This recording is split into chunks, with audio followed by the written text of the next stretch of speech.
오늘 함께 나눌 말씀 로마서 8장 18절의 말씀 우리 함께 나누겠습니다.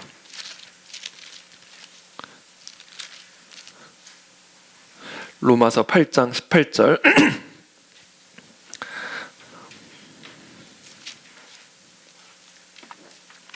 한 말씀인데요. 우리 한 목소리로 함께 한 구절 읽도록 하겠습니다. 시작.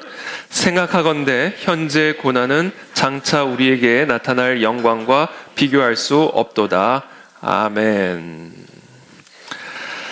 네, 2023년 새해 첫날의 첫 주일이 시작이 됐습니다. 우리가 항상 그렇듯이 이 새해 첫날은 우리에게 새로운 희망 그리고 새로운 활기를 가져다 줍니다.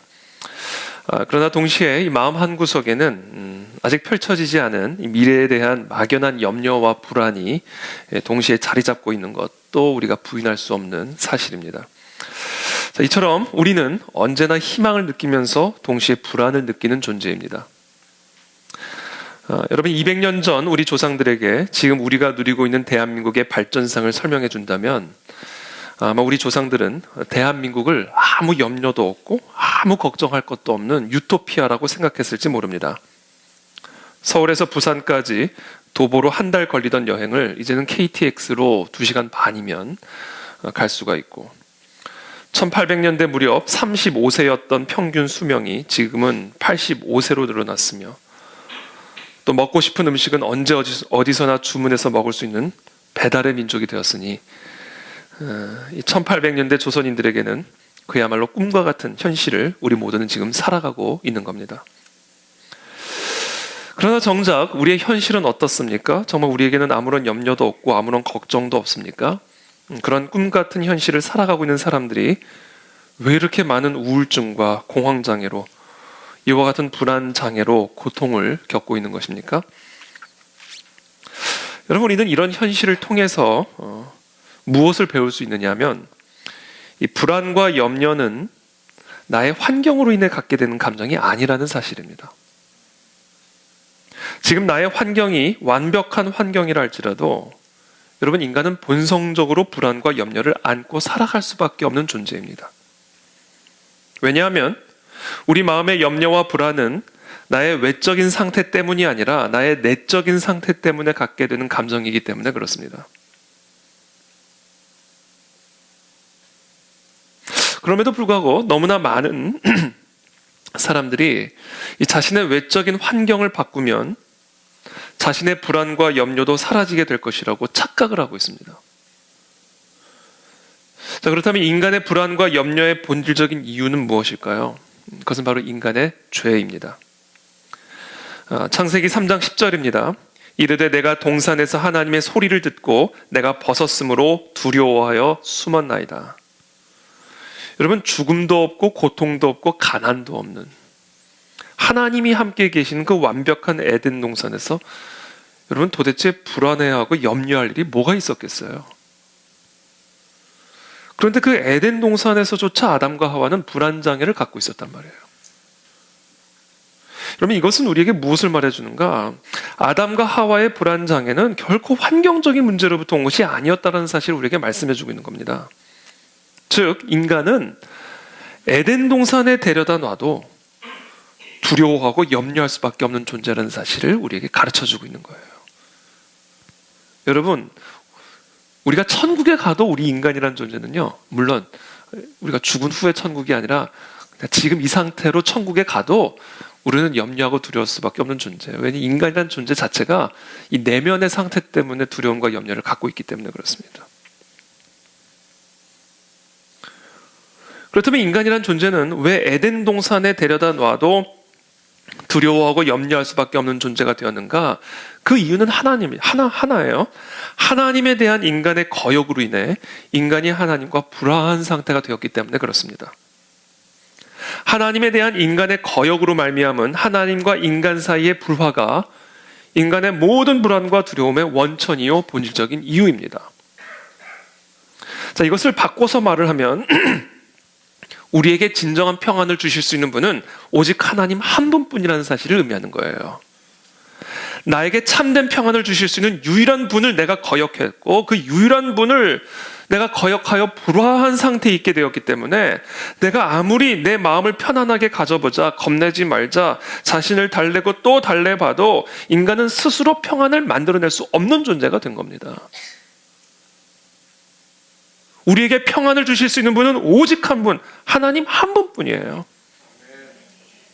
그렇기 때문에 그 하나님과 내가 불화한 이상 나는 어떤 노력으로도 참된 평안을 소유할 수가 없는 겁니다. 그러므로 인간이 평안을 누릴 수 있는 길은 환경을 바꾸는 데 있지 않습니다.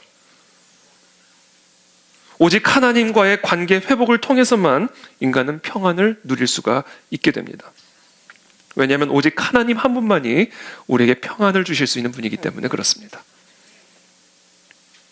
세상 사람들은 물론 심지어 그리스도인들조차도 이 사실을 제대로 알지 못하고 있습니다.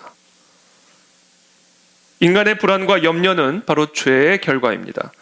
죄의 문제가 해결되지 않는 한 우리는 천국에 갖다 놔도 불안과 염려로부터 자유해 줄 수가 없습니다. 그러므로 불안과 염려의 문제를 해결받기 위해 우리는 죄의 문제를 해결받아야 합니다. 그렇다면 죄란 무엇입니까? 하나님을 부정하는 것이 죄입니다. 하나님을 인정하지 않는 것이 죄입니다.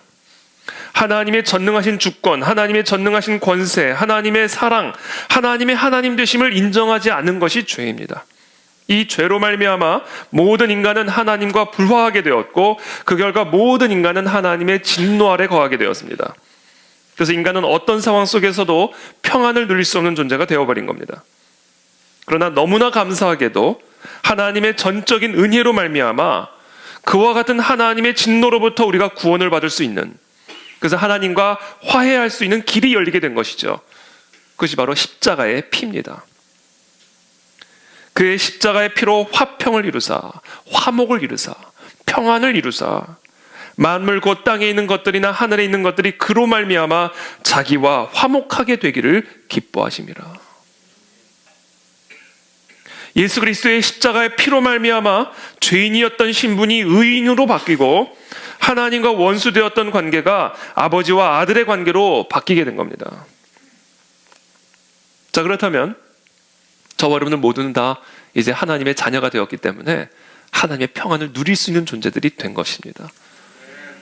여러분, 정말 올 한 해 여러분 어떤 상황 속에서도 하나님이 주시는 이 평안을 충만하게 누리기를 축복합니다. 그렇다면 이 하나님의 자녀가 된 우리가 누리는 평안, 하나님이 주시는 평안이란 어떤 평안일까? 한 유명 갤러리에서 전 세계 화가를 상대로 세상에서 가장 완벽한 평안을 그린 화가에게 $10,000,000의 상금을 내걸었습니다. 이 소식을 접한 전 세계 화가들이 자신들의 그림을 갤러리에 제출을 했고요. 수천 개의 그림들 가운데 심사위원들은 고심 끝에 3개의 그림을 선정했습니다. 그리고 그 가운데 하나를 최종적으로 선정을 했습니다. 첫 번째 그림은 바로 이 그림입니다.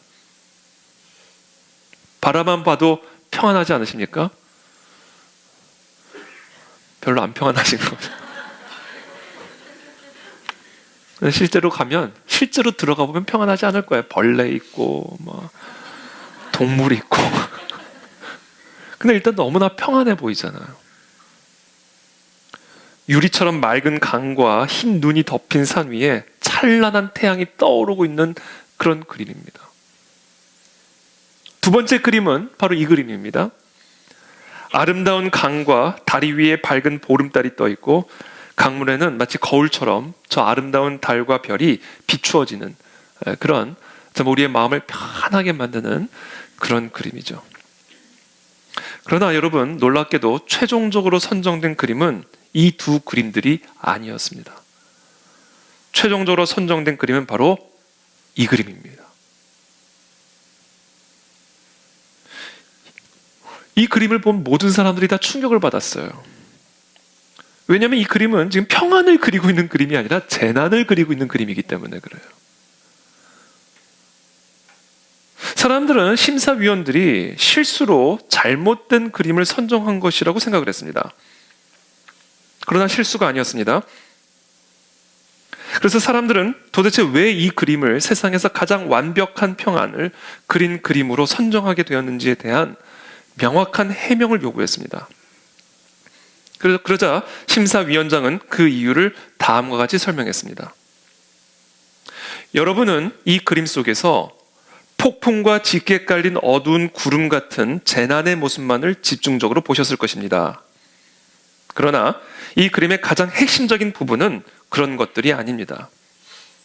이 그림의 가장 핵심적인 부분은 이와 같은 폭풍우에도 불구하고 집 안에서 아무런 염려 없이 폭풍우를 바라보고 있는 저 노인의 미소입니다. 바로 이것이 진짜 평안입니다. 여러분, 평안은 외부의 환경으로부터 오는 것이 아니라 바로 내 안에서부터 흘러나오는 것입니다. 내면에 평안이 없는 사람은 어떤 상황 속에서도 평안을 누릴 수 없을 것입니다. 그러나 여러분의 내면에 평안이 있다면 어떤 외부의 환경이 여러분들을 위협한다 할지라도 그 외부의 환경 때문에 염려하거나 불안해할 일은 전혀 없게 될 것입니다. 라고 이 심사위원장이 사람들에게 설명을 해 주었습니다. 대부분의 사람들은 이와 같은 상황들을 평안이라고 생각합니다. 그러나 성경은 이와 같은 것들을 평안이라 말하지 않습니다. 왜냐하면 지금은 비가 오지 않더라도 언젠가는 반드시 비가 오게 될 것이고, 지금은 바람이 불지 않는다 할지라도 언젠가 바람은 반드시 불게 되어 있기 때문에 그렇습니다. 그래서 환경에 의존하는 평안은 오히려 불안과 염려를 가중시킵니다.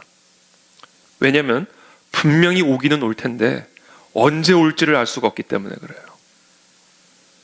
그래서 맑은 날에도 바람이 불면 어떡하나, 맑은 날에도 비가 오면 어떡하나, 평안한 상황 속에 있으면서도 평안이 깨지지는 않을까 염려할 수밖에 없게 되고, 그래서 환경 의존적인 평안은 절대로 우리에게 진정한 평안을 가져다 줄 수가 없는 겁니다. 저는 저와 여러분들 모두가 아까 우리가 그림에서 본 것처럼 상황과 환경과 상관없이 진정한 평안을 누릴 수 있는 그런 하나님의 자녀된 권세를 누리는 우리 모두가 되기를 예수님의 이름으로 축복합니다. 흔히들 인생을 바다에 비유합니다. 왜냐하면 이 인생이라는 것이 언제 어디서 풍랑이 불어닥칠지 전혀 예측할 수 없는 바다의 속성을 갖고 있기 때문에 그렇습니다. 그래서 우리의 인생의 바다는 그냥 바다가 아니라 고난의 바다, 즉 고해라고 이야기를 하죠. 이와 같은 사실을 너무나 잘 알고 있는 우리들은 유리같이 맑은 바닷길을 순풍에 돛을 듯 힘차게 달려가면서도 마음 한 구석에서는 계속 폭풍이 불어닥치지는 않을까, 이 평안이 내일 깨지지는 않을까 하는 그런 걱정과 불안을 항상 안고 살아갈 수밖에 없는 거예요. 그래서 우리가 새해를 시작하는 오늘 너무나 활기차고 희망차면서도 마음 한구석에는 알 수 없는 불안과 염려가 동시에 자리를 잡고 있는 겁니다. 제가 지난주에도 잠깐 말씀드린 것처럼 어느 날 예수님께서 제자들과 함께 한 배를 타시고 갈릴리 바다를 건너가셨습니다. 그런데 예수님과 함께 가는 그 바닷길에 갑작스러운 폭풍우가 불어닥쳤습니다. 예수님을 모시고 건너가면 일어났던 풍랑도 오히려 잠잠해져야 되는데 예수님을 모시고 가는 그 길에 폭풍이 일어나게 된 거죠. 여러분, 예수님을 믿으면 만사 형통하리라고 생각했는데 예수님과 한 배를 탄 제자들조차 이런 어려운 일들을 당하는 것을 보면 이 세상은 고난이 있는 고해고 거기에는 그리스도와 한 배를 탄 그리스도인도 예외는 아니라는 사실을 분명하게 우리에게 가르쳐주고 있습니다. 지난 한 해 우리의 삶에 크고 작은 고난이 있었듯이 올 한 해에도 고난이 있을 겁니다. 혹시 올 한 해 고난이 없이 지나간다 할지라도 그러면 내년에는 고난이 있을 겁니다. 이 세상에 살면서 고난이 없기를 기대조차 하지 마십시오. 그와 같은 잘못된 기대는 오히려 우리의 마음에 미래에 대한 염려와 불안을 가중시킬 뿐입니다. 인생의 바다에는 고난이 있습니다. 그러므로 우리는 고난이 없기를 바라는 헛된 망상에 빠져 언제 일어날지 모르는 고난을 막연하게 두려워하며 살아가는 그런 어리석은 자가 아니라 언제 어디서 어떤 고난이 찾아와도 그 모든 고난을 넉넉히 이길 수 있는 삶의 일체의 비결을 배워야 합니다. 자, 예수님은 왜 제자들과 함께 탄 배에 폭풍우를 허락하신 것일까? 폭풍을 만난 그들에게 예수님이라는 분이 어떤 분인지를 가르쳐 주기 위함인 거예요. 여러분, 이게 비결입니다. 예수님이 누구신가를 아는 거, 이게 비결이에요. 예수님은 풍랑이 불어닥친 배 안에서 단순히 주무시고 계셨어요. 그것이 예수님이 제자들에게 보여주고자 하셨던 것의 전부입니다. 그리고 그것이 제자들이 풍랑을 만난 배 안에서 볼 수 있었던 예수님의 모습의 전부였습니다.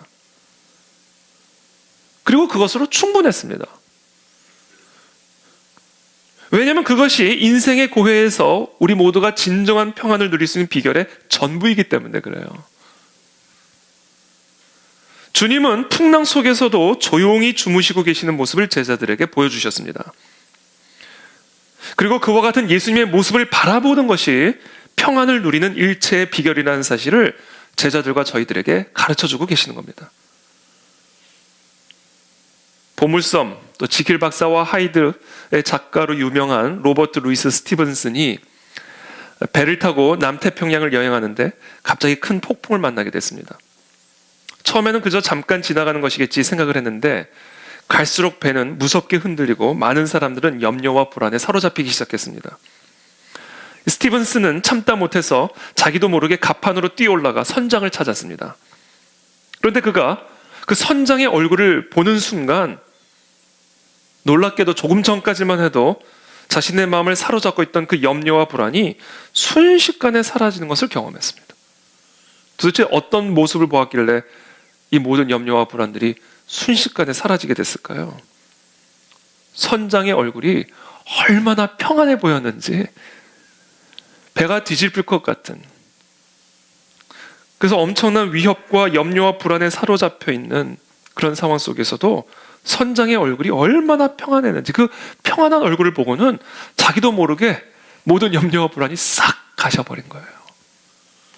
그리고는 객실로 돌아가서 사람들에게 말해줬습니다. 여러분, 제가 선장의 얼굴을 봤는데 여러분 염려할 것 전혀 없습니다. 선장은 지금 이 상황을 전혀 염려하지 않고 있습니다. 그걸로 모든 염려는 종식이 되는 거예요. 여러분, 우리는 이제 요새는 배로 여행을 하지 않고 이제 비행기로 장거리 여행을 하잖아요. 그럼 비행기를 타다가 막 터뷸런스가 와가지고 비행기가 막 심하게 흔들면 여러분 뭐 하세요? 역시 기도를 맞아요. 기도를 하셔야 되는데 죄송합니다. 저도 기도해요.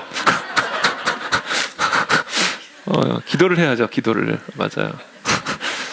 근데 저도 모르게 스튜디오스의 얼굴을 봅니다.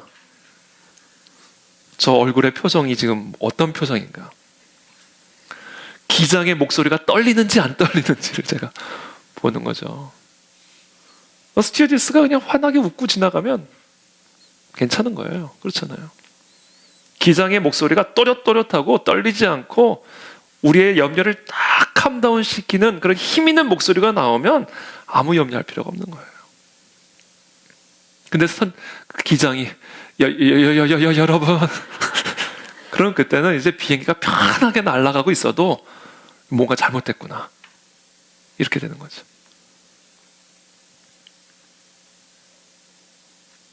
근데 여러분, 스튜디오스의 얼굴을 보는 것보다 기도를 하셔야 됩니다. 모든 상황 속에서 예수님의 얼굴을 바라보는 거예요. 우리는 지금 예수님과 한 배를 타고 인생이라고 하는 이름의 갈릴리 바다를 건너가고 있는 중입니다. 예수님과 함께하는 여행이라 할지라도 인생의 바다 가운데 크고 작은 풍랑은 끊임없이 일어나게 될 겁니다.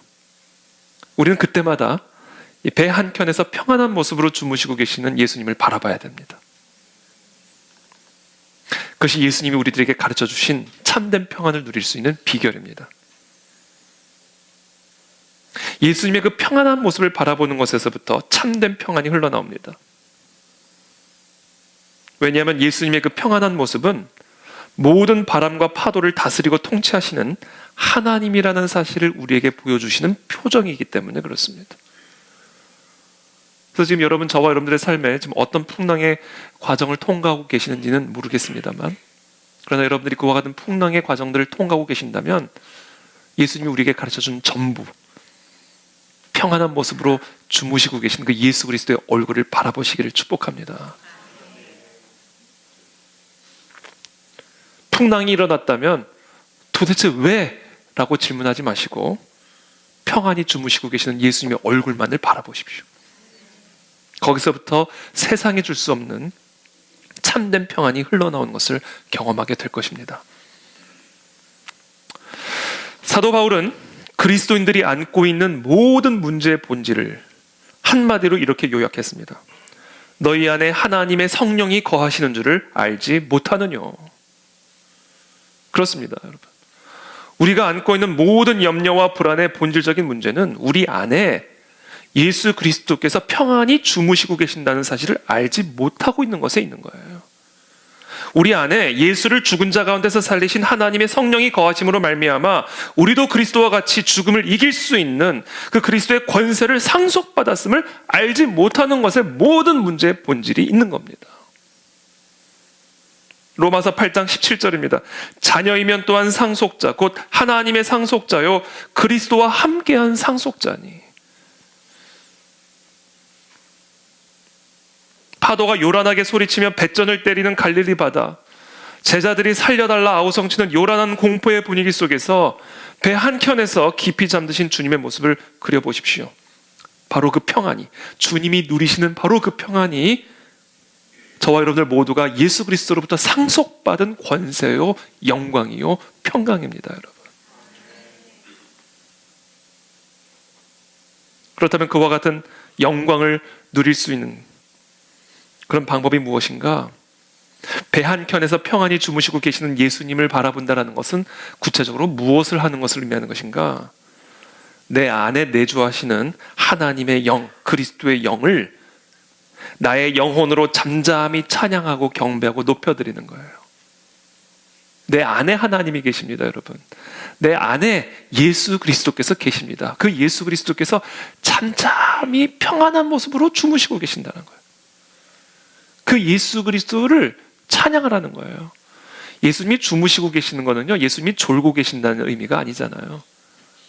예수님이 그 평안한 모습으로 이런 상황 속에서도 주무시고 계신다는 것은 예수 그리스도는 이 모든 상황을 컨트롤하고 계시는 하나님이라는 사실을 보여주는 표정인 거잖아요.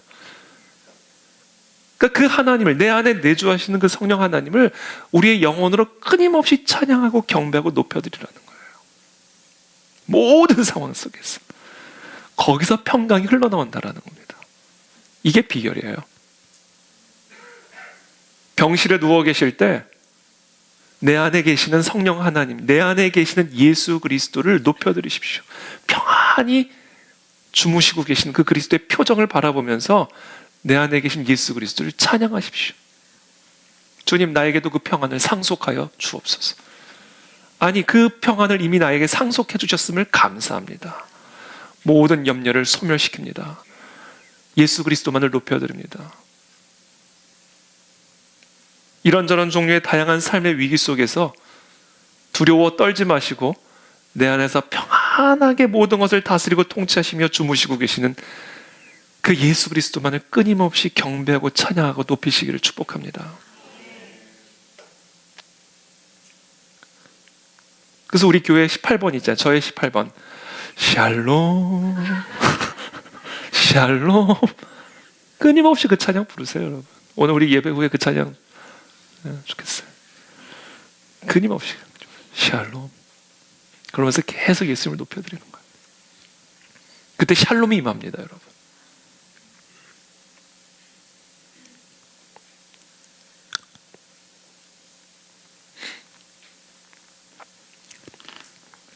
내 안에 내주하시는 하나님의 영을 나의 영혼으로 잠잠히 찬양하고 경배하는 것, 이것은 동시에 또 무엇을 의미하는 것이냐면 나의 영혼을 내 안에 계신 성령 하나님 안에 깊이 뿌리를 내리는 걸 의미하는 거예요. 그러니까 한편으로는 우리가 예수 그리스도, 내 안에 계신 성령 하나님, 내 안에 계신 예수 그리스도를 막 경배하고 높이고요. 또 한편으로는 그 예수 그리스도 안에 내 마음을 깊이 뿌리를 내리는 겁니다. 이사야서 26장 3절부터 4절입니다. 주께서 심지가 견고한 자를 평강하고 평강하도록 지키시리니 이는 그가 주를 신뢰함이니이다. 너희는 여호와를 영원히 신뢰하라. 주 여호와는 영원한 반석이심이로다. 심지가 견고한 자라는 것은요, 마음의 뿌리가 견고한 사람을 의미합니다. 그렇다면 어디에 마음의 뿌리를 내린 사람입니까? 이는 그가 주를 신뢰함이니이다. 영원한 반석이 되시는 하나님에게 마음의 뿌리를 깊이 내리는 자, 그 자가 평강을 누리는 거예요. 그래서 여러분, 우리가 우리의 영혼으로 내 안에 계신 예수 그리스도를 경배하고 찬양을 할 때요, 우리의 영혼은 예수 그리스도의 깊이 아래로 뿌리를 내리게 되어 있어요. 심지가 견고하게 예수님 안에 뿌리를 내리게 되어 있단 말이에요. 언제요? 예수님을 경배하고 찬양할 때. 그냥 경배하고 찬양하는 게 아니라요, 우리가 예수 그리스도를 경배하고 찬양할 때, 샬롬을 찬양을 할 때요, 우리는 우리의 영혼을 예수 그리스도의 깊이 뿌리를 내리면서 찬양을 하는 거예요. 이게 영적인 행위입니다. 샬롬을 찬양할 때 내 영혼을 예수 그리스도의 깊이 뿌리를 내리는 거예요. 예수 그리스도의 그 표정 안에, 바다와 파도를 다스리고 통치하시는 그 예수 그리스도의 권세 안에 나의 영혼을 깊이 뿌리를 내리면서 찬양을 하는 겁니다.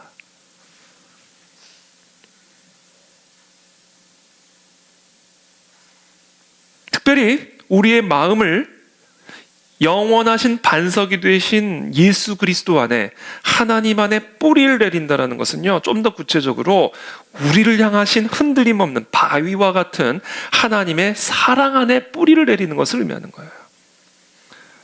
요한일서 4장 18절입니다. 사랑 안에 두려움이 없고 온전한 사랑이 두려움을 내쫓나니 두려움에는 형벌이 있습니다. 두려워하는 자는 사랑 안에서 온전히 이루지 못하였느니라. 사랑 안에 있으면 두려움이 없다 그랬잖아요. 여러분, 우리 앞에 험산 줄령 같은 큰 문제가 자리를 잡고 앉아 있어도 우리는 아무것도 두려워할 필요가 없어요. 왜냐하면 우리를 사랑하시는 하나님 때문에 그래요. 그리고 우리가 영원하신 반석 되시는 하나님 안에 우리의 영혼이 뿌리를 내린다는 것은 모든 상황 속에서 언제나 변함없이 나를 사랑하시는 그 하나님의 사랑 안에 우리의 마음을 뿌리를 내리는 것을 의미하는 거예요. 그렇지, 이런 상황 속에서는 하나님은 나를 사랑하시지. 이런 고통이 내 안에 있지만 그럼에도 불구하고 하나님은 나를 사랑하시지. 바로 이 하나님의 사랑 안에 어떤 상황과 상관없이 우리의 영혼을 깊이 뿌리를 내리면서 그 하나님을 찬양할 때, 거기서부터 하나님의 평강이 내 심지에 터져나오게 되는 거예요. 이 영적 행위들을 우리가 해야 된다는 말입니다. 여러분, 기억하십시오. 어떤 풍랑 속에서도 이것만 하면 우리는 모든 풍랑을 이길 수 있는 평강을 소유하는 사람이 됩니다. 이 심지, 마음의 심지, 이 마음의 심지를 나를 향하여 언제나 어떤 상황 속에서도 변함없이 신실하게 사랑하신다라는 그 하나님의 사랑 안에 깊이 뿌리를 내리시고, 그러면서 그 하나님을 찬양하십시오. 나를 사랑하시는 하나님을 찬양합니다.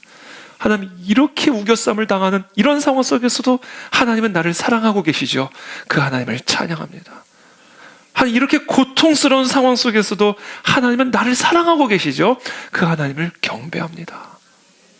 이와 같은 영적 행위가 바로 배 한켠에서 평안한 모습으로 바다를 다스리며 주무시고 계시는 예수님의 얼굴을 바라보는 행위예요. 그걸 우리가 해야 됩니다.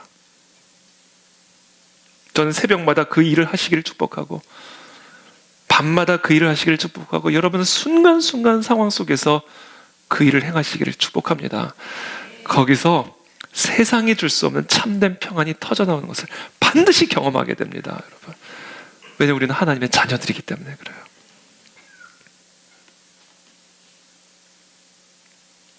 그래서 오늘 사도 바울이 로마서 8장 18절에서 오늘 본문에서 우리에게 말씀하시는 겁니다. 생각하건대 현재의 고난은 장차 우리에게 나타날 영광과 비교할 수 없도다. 우리가 지금 현재 고난을 당하지만 우리는 예수 그리스도와 함께 하나님의 상속자가 된 자로서 예수 그리스도가 누리는 그 권세를 나도 상속받았고, 예수 그리스도가 누리는 그 놀라운 평강도 내가 다 상속을 받았기 때문에 지금 내가 비록 당하는 고난이 있지만 이 고난은 결국 우리가 상상할 수도 없는 그 하나님의 위로와 평강과 소망으로 상쇄되고도 남을 것이다. 비교할 수가 없다. 지금 그 말씀을 하고 계시는 거예요. 그래서 여러분, 저는 오늘 이 시간 축복합니다. 올 한 해, 아니 우리 평생 인생의 바다를 살아가는 우리 모두가 언제나 이 진리의 말씀을 붙들고 우리의 삶 속에서 함께 하시며 모든 것을 다스리고 통치하시며 평안하게 주무시고 계시는 그 예수 그리스도의 얼굴만을 바라보는 인생이 되시기를 축복합니다. 그래서 정말 세상이 알 수 없는 그 평안을 우리 모두가 누리는 특권을, 상속자의 특권을 누리는 저와 여러분들이 되시기를 예수님 이름으로 축복합니다.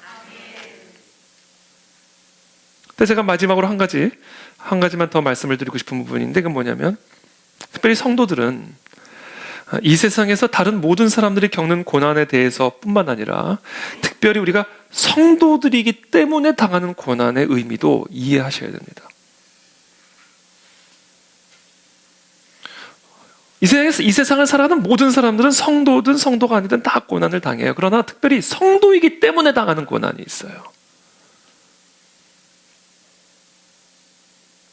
우리는 그 고난이 담고 있는 의미를 아셔야 돼요. 그래야 그 고난을 이겨낼 수가 있습니다. 왜냐하면 성도들이기 때문에 당하는 고난은요, 우리의 믿음을 위협하는 고난이 되기 때문에 그래요. 우리의 신앙을 위협하는 고난이 되기 때문에, 우리는 특별히 성도들이기 때문에 당하는 고난의 의미를 아셔야 궁극적으로 고난을 이길 수 있고 참된 평안을 소유할 수 있는 하나님의 상속자가 될 수가 있는 겁니다.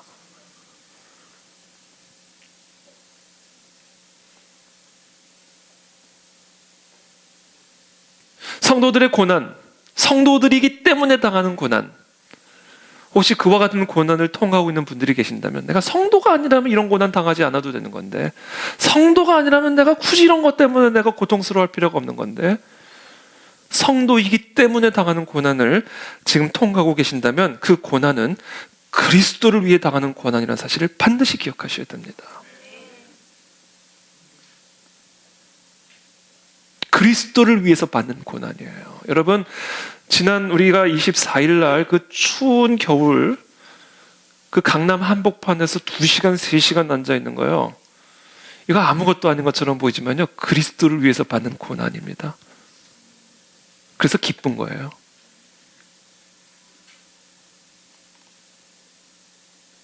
그것은 정말 작은 한 예에 불과하죠. 빌립보서 1장 29절의 말씀입니다.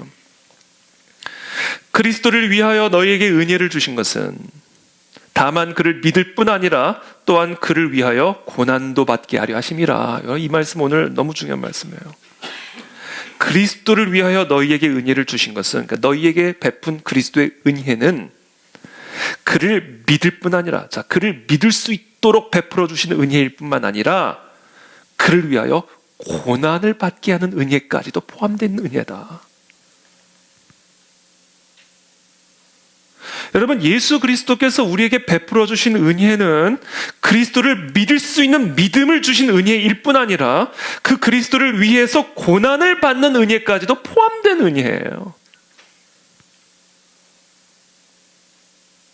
그리스도께서 우리를 위해 베풀어 주신 은혜는 그리스도를 믿는 믿음과 그리스도를 위한 고난이 함께 결합이 되어 있는 은혜란 말이에요. 오늘날 너무나 많은 그리스도인들이 후자를 생략을 해버리고 그리스도를 믿는 믿음을 착각하고 있는 거예요. 그래서 조금만 고난이 오면 믿음을 포기해버려요. 믿음대로 가는데 이런 고난이 있을 수 없다, 이렇게 생각을 하는 것 같아요. 신앙생활을 이렇게 고통스럽게 할 필요가 없다, 이렇게 생각하는 것 같아요. 하여튼 고난이 오면 즉각적으로 거부를 해버립니다, 오늘날 그리스도인들은. 조금만 부담이 되고 조금만 불편을 하면 즉각적으로 거부를 해버려요. 이거 너무나 심각한 믿음에 대한 오해예요. 예수 그리스도께서 우리에게 베풀어 주신 은혜는 우리가 예수 그리스도를 믿고 하나님의 자녀가 되는 권세를 얻게 하신 은혜일 뿐만 아니라 하나님의 자녀로서 예수 그리스도를 위해 고난을 받는 은혜까지도 포함이 되어 있는 은혜란 말이에요. 그래서 성도들이 고난을 당하면, 성도이기 때문에 고난을 당하게 된다면 그것은 예수 그리스도를 위해서 고난을 당하는 것이라고 믿으셔야 돼요.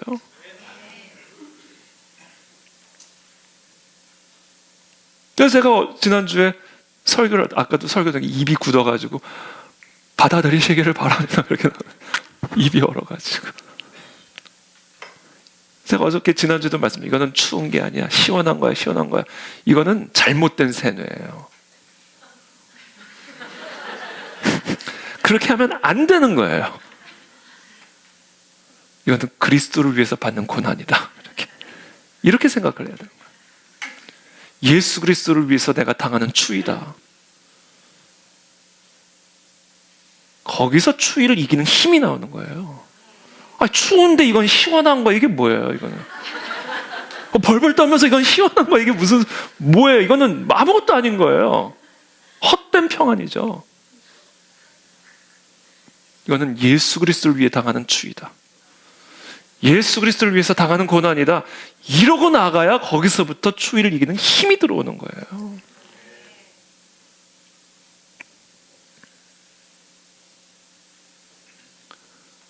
우리가 성도이기 때문에 당하는 고난을 애매히 당하는 고난, 불필요한 고난이라 생각하니까 예수 그리스도를 위해서 조금이라도 고난을 받아야 되면 불평, 불만, 짜증이 나오는 거예요.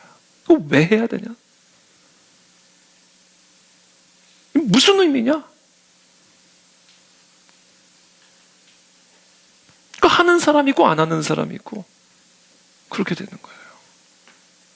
그래가지고는 우리가 세상이 줄 수 없는 참된 평안을 누릴 수가 없습니다, 여러분. 그 선을 넘어가야 돼요. 그 선을 넘어가야 죽음을 이기는 평안을 경험하게 된다. 그리스도의 그 참된 평안을 상속받을 수가 있다라는 거예요.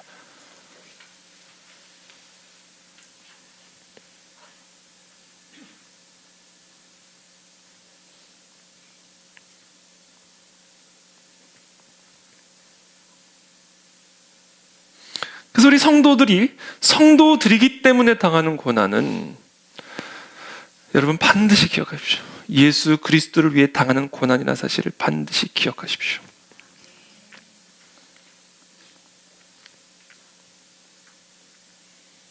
이것을 놓칠 때 평안을 잃어버리게 되는 거예요. 이것을 놓칠 때 분노가 오고 미움이 오고 절망이 오고, 그러나 이 모든 것이 내가 예수 그리스도를 위해 당하는 고난이구나. 그때 마음에 감격이 들어오고 마음에 힘이 부어지고 그렇게 되는 것이죠. 그래서 여러분, 성도로서 살아갈 때 힘이 드는 일, 고난을 당하는 일, 어려움을 당할 때 성도들이기 때문에 당하는 고난을 여러분들이 통과하고 계신다면 여러분의 마음속에 예수 그리스도를 위한 고난이다 라는 마음을 정확하게 품고 전진해 나가시길 축복합니다. 두 번째, 우리는요 그리스도를 위해 당하는 고난을요 그냥 이건 그리스도를 위해 당하는 고난이라고 생각할 뿐만 아니라 그것을 즐거워해야 된다, 이렇게 말씀하세요. 즐거워해야 된다. 성도는 예수 그리스도를 위해서 당하는 고난을 즐거워해야 된다는 거예요. 누가복음 6장 22절의 말씀입니다. 인자로 말미암아 사람들이 너희를 미워하며 멀리하고 욕하고 너희 이름을 악하다 하여 버릴 때에는 뭐예요? 너희에게 복이 있도다. 그러니까 즐거워하셔야 돼요. 복이 있다잖아요, 복이. 우리가 크고 작은 모든 일에 있어서 성도이기 때문에 고난을 당할 때, 예수 그리스도를 위해서 내가 성도로서 고난을 당할 때, 그게 큰 일이든 작은 일이든 추위에 떠는 일이든 칼 앞에서 떠는 일이든 크고 작은과 상관없이 예수 그리스도를 위해서 우리가 고난을 당할 때 그 사람에게는 하나님의 복이 있다라는 거예요. 복. 그러니까 즐거워하라는 거예요. 즐거워하라. 베드로전서 4장 12절 말씀입니다. 사랑하는 자들아, 너희를 연단하려고 오는 불시험을 이상한 일 당하는 것 같이 이상히 여기지 말고 오히려 너희가 그리스도의 고난에 참여하는 것으로 즐거워하라. 즐거워하라. 자, 그리스도의 고난에 참여하는 것을 알아라 해서 끝이지 않고 그것을 알았다면 즐거워해야 된다. 그 이유는 그의 영광을 나타내실 때에 너희로 즐거워하고 기뻐하게 하려 함이라.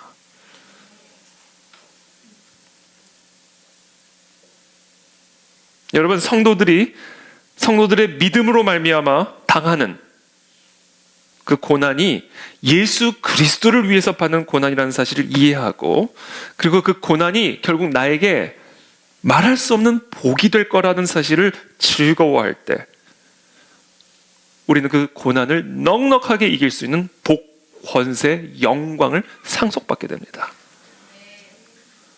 그래서 우리가 성도이기 때문에 고난을 당할 때 그냥 단순히 이것이 그리스도를 위해 받는 고난이라고만 생각하실 것이 아니라 그것을 즐거워하십시오. 거기서 그리스도의 권세를 상속받게 되는 거예요. 이 즐거움, 그리스도를 위해 받는 이 고난을 즐거워하는 이 즐거움이 바로 죽음을 이기시고 부활하신 예수 그리스도의 그 영광의 권능을 상속받는 통로가 되는 거예요, 여러분.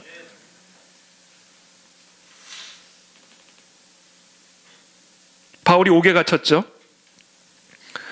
로마 지하 감옥에서 자기 운명이 어떻게 될지 전혀 예측할 수 없는 상황이에요. 그런 상황 속에서 감옥 바깥에 있는 빌립보 교인에게 편지를 합니다. 주 안에서 항상 기뻐하라. 내가 다시 말하노니 기뻐하라. 아니, 어떻게 감옥 바깥에 있는 사람이 감옥 안에 있는 사람에게 해야 할 말을 감옥 안에서도 기뻐하셔야 됩니다. 이게 아니라 감옥 안에 있는 사도 바울이 감옥 바깥에 있는 사람한테 기뻐하라고 말을 합니까? 환경과 상관없는 거예요, 기쁨은. 지금 사도 바울은요, 예수 그리스도를 위해서 지금 자기가 감옥에 갇혔다는 거예요. 그게 사도 바울에게 말할 수 없는 기쁨을 가져다 주는 겁니다. 그래서 여러분, 기쁨을 회복하기를 원하신다면 여러분들의 모든 일상의 삶에서 예수 그리스도 때문에 고난을 한번 당해보십시오. 고난을 한번 자발적으로 참여해보세요. 이게 큰 고난이든 작은 고난이든 아무 상관없어요. 예수 그리스도를 위해서 조금만 불편함이라도 한번 감당해 보십시오. 그러면서 내가 이걸 예수 그리스도를 위해서 당한다. 그 사실을 즐거워해 보십시오. 거기서 진짜 기쁨이 샘솟기 시작하는 거예요. 그래서 저는 우리 가나지리 모든 성도님들이 이런저런 사역들, 또 이런저런 상황 속에서 저는 그런 참된 기쁨의 맛을 볼 수 있기를 소망하는 마음이 있어요.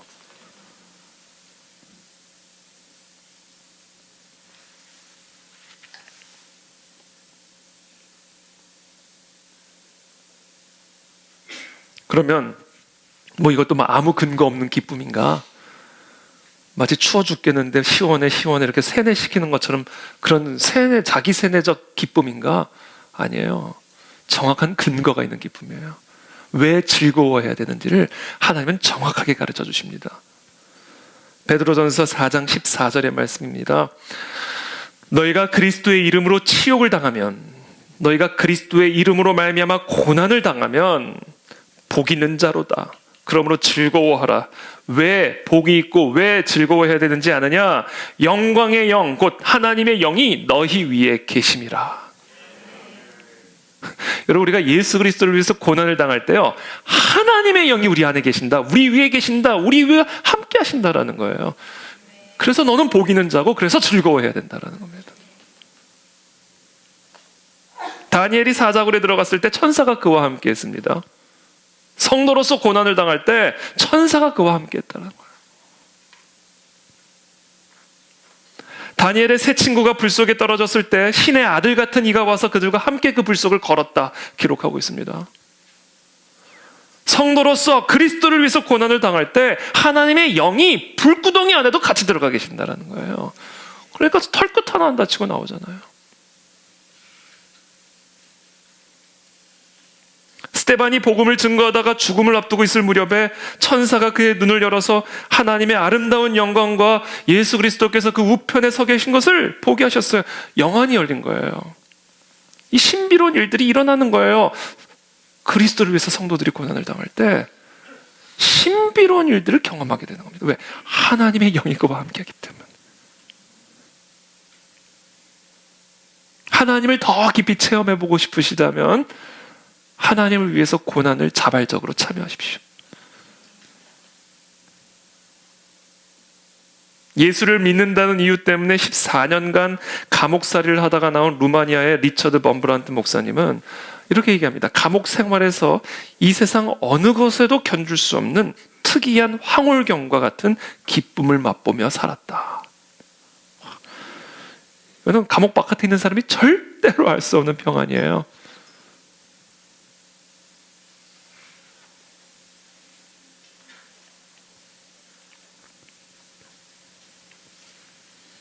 저 북한 땅의 지하교회 성도들이 하늘로부터 부어지는 특별하고도 신비한 하나님의 능력을 덧입지 않고 어떻게 지난 70년을 저 지하에서 버텨낼 수가 있었겠습니까? 70년을.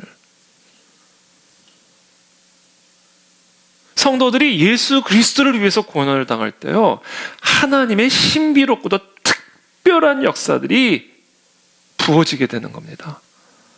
이게 세상에 줄 수 없는, 세상이 알 수 없는 하나님만이 주실 수 있는 평안이에요. 이게 예수 그리스도를 위해서 고난을 당하는 성도들에게 상속된 특권이다. 다윗이 핍박받을 때 그와 함께 고난을 받았던 자들은요, 다윗이 왕위에 올랐을 때 다윗과 함께 다 같이 궁궐에 들어갑니다. 그리고 다윗과 함께 영광을 누리게 되죠. 예수 그리스도와 함께 고난을 받을 때, 예수 그리스도를 위해서 고난을 당할 때 우리도 그리스도와 함께 그리스도의 권세를 상속받아 이 땅에서 그리스도만이 주실 수 있는 참된 평강과 소망과 복을 누릴 수가 있게 되는 거예요, 여러분.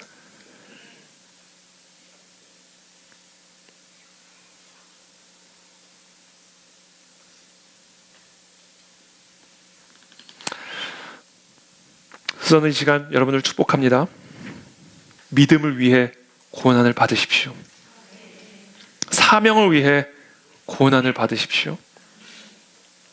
우리의 믿음과 사명을 위해 받는 고난을 통해서 우리가 현재 당하는 고통과는 비교할 수 없는, 아니 그 모든 고통과 아픔을 상쇄시키고도 남는 하나님의 영광, 하나님의 권세, 하나님의 복을 예수 그리스도와 함께 상속받게 될 것입니다.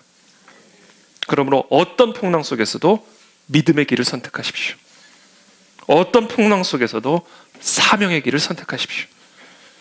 현재의 고난은 장차 우리에게 나타날 영광과 비교할 수가 없는 것입니다. 마지막으로 요셉의 장남 이름 므낫세. 말할 수 없는 고통과 고난의 길을 통과한 요셉이 결혼을 하고 아들을 낳았는데 그 장남의 이름을 므낫세라 이렇게 지었습니다.